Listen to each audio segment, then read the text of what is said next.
My wife sold our paid-off house behind my back to fund her affair partner's investment. She didn't know the deed was held in a family trust. Now she's homeless and facing fraud charges. Before we continue this story, let us know which city or country you're watching from. Don't forget to subscribe to the channel, hit the notification bell so you won't miss more stories, and leave a like on the video.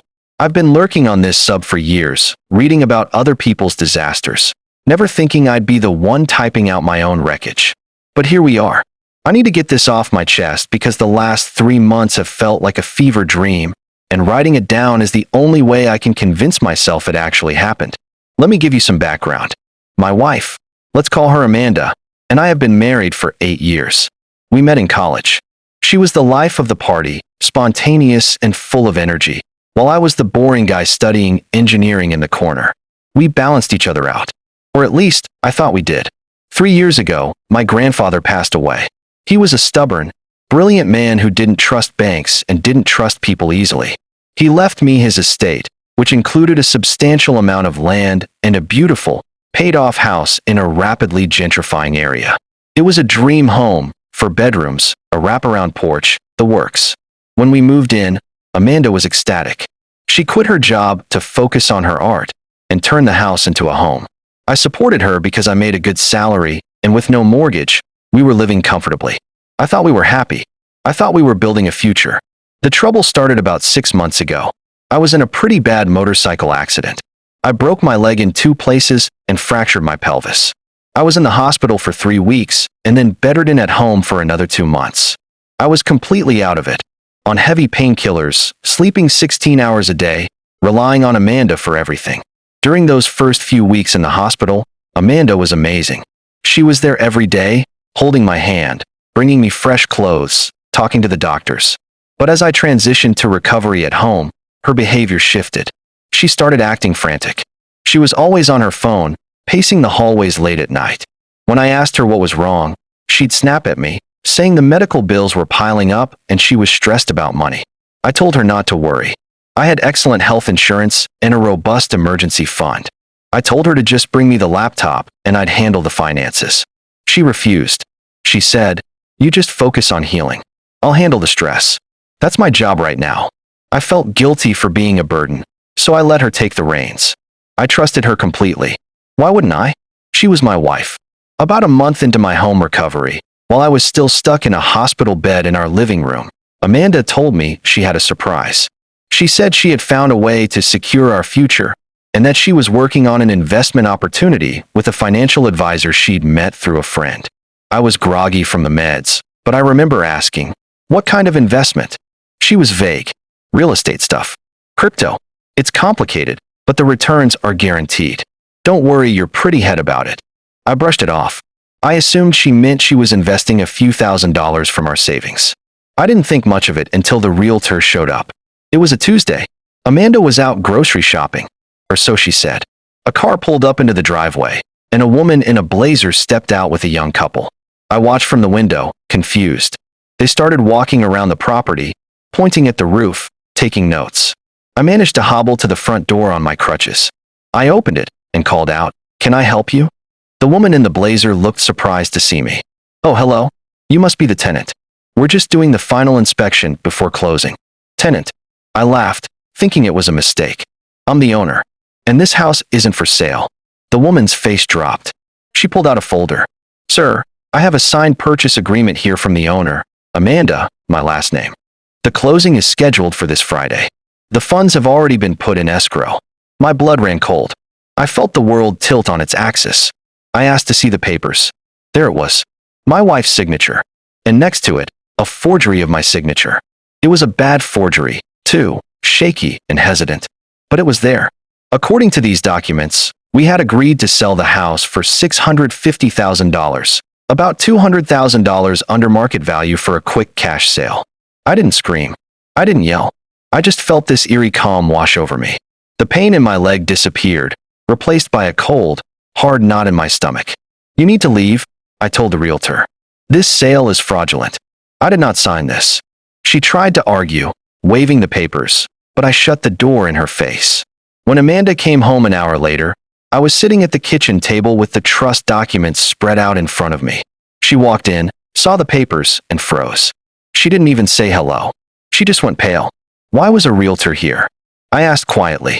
She immediately burst into tears. It was a performance I had seen before, but never with this much intensity.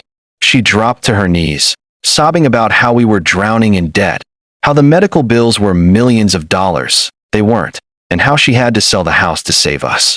I let her cry for a minute. Then I asked, "Who is he?" She stopped crying instantly. "What? The money," I said. "You're selling $1 million home for $650,000 cash. You're desperate for liquidity.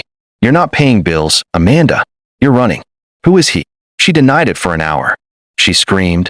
She threw things. She accused me of being paranoid and ungrateful. But eventually, the truth came out. She had met a guy, a visionary entrepreneur named Kyle.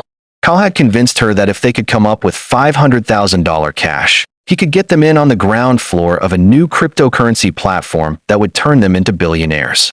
Kyle had promised her a life of luxury, travel, and excitement. Everything my boring, injured self couldn't give her. She planned to sell the house, take the cash, and leave me while I was still recovering. She figured since the house was acquired during the marriage, she had a right to sell it, and she forged my signature assuming I wouldn't notice until she was already in Bali with Kyle. She looked at me with tear-stained eyes and said, "It's done, anyway. The contract is signed. We have to move out by Friday. Just let it go, and I'll give you half the money. We can start over separately." That's when I smiled. It wasn't a happy smile. "Amanda," I said, "do you remember when my grandfather died?" She looked confused. "Yes." "Do you remember how paranoid he was? Do you remember that he didn't leave the house to me?" She frowned. "What are you talking about? We live here. It's your house." "No," I corrected her. "It's not. The house belongs to the grandfather's last name irrevocable family trust. I am merely the beneficiary with lifetime residency rights. I don't own the deed. You don't own the deed. The trust owns the deed." Her face went blank. She didn't understand what I was saying. "It means," I explained slowly, "that you can't sell this house. I can't even sell this house without the trustee's approval. And the trustee is my grandfather's lawyer, Mr. Henderson. Your signature on that contract is worthless. My forged signature is worthless. The house was never for sale." The color drained from her face so fast I thought she was going to faint. But Kyle already spent the deposit. My ears perked up. "Excuse me." The buyers, they gave a $50,000 earnest money deposit directly to Kyle to expedite the closing. He needed it for the servers. I almost laughed. It was so pathetic. She had not only tried to sell a house she didn't own, but she had also engaged in wire fraud and theft by deception with a con artist who had already spent the money. "You need to leave," I said. "Where am I supposed to go?" she screeched. "I sold my car to give Kyle more money." "That sounds like a you problem," I said. "Get out." She refused to leave. So I called the police. I told them there was an intruder in my home who was refusing to vacate. When the officers arrived, I showed them the trust documents and my ID. I explained that this woman had attempted to sell property that didn't belong to her and was now trespassing. They escorted her out. She left screaming that I was ruining her life, that I was abusive, that I was stealing her money. The fallout over the next 2 weeks was spectacular. The buyers of the house were furious. When the title company flagged the deed issue, because the title search revealed the trust immediately, the deal collapsed. The buyers wanted their $50,000 deposit back. But Kyle, the visionary, was nowhere to be found. His phone was disconnected. His website was gone. He had vanished with their money and whatever cash Amanda had given him from our joint savings account. Since the buyers couldn't find Kyle, they sued Amanda. Then the police got involved. Since Amanda had forged my signature on legal documents and accepted money under false pretenses, she was charged with fraud and forgery. Then came the divorce lawyer. When Amanda realized she wasn't getting half the house because the house was never marital property, inheritance kept in a separate trust acts differently than commingled assets, she tried to come after my retirement accounts. But since she had drained our joint savings to fund Kyle's scam, the judge looked at her dissipating of marital assets and basically laughed her out of court. Update: it's been 3 months. The divorce is finalized. Because of the trust, I kept the house. I kept my retirement. Amanda is currently living in a 1-bedroom apartment with 2 roommates. She is working double shifts at a diner to pay for her legal defense. She is facing potential jail time for the fraud charges related to the buyer's deposit. The best part? They found Kyle. He was arrested in Florida trying to pull the same scam on a retired teacher. It turns out Kyle was a 22-year-old college dropout named Ben. Amanda had ruined her marriage, her reputation, and her financial future for a kid who didn't even know how to change a tire. She called me last week from a blocked number. She was crying, asking if I could talk to the DA and ask for leniency. She said she was brainwashed and that she missed our life. She missed the house. I looked around my living room. It was quiet. The medical equipment was gone. My leg is almost fully healed. I have my peace. I'm sorry, I told her. But the trust doesn't allow unauthorized visitors. I hung up.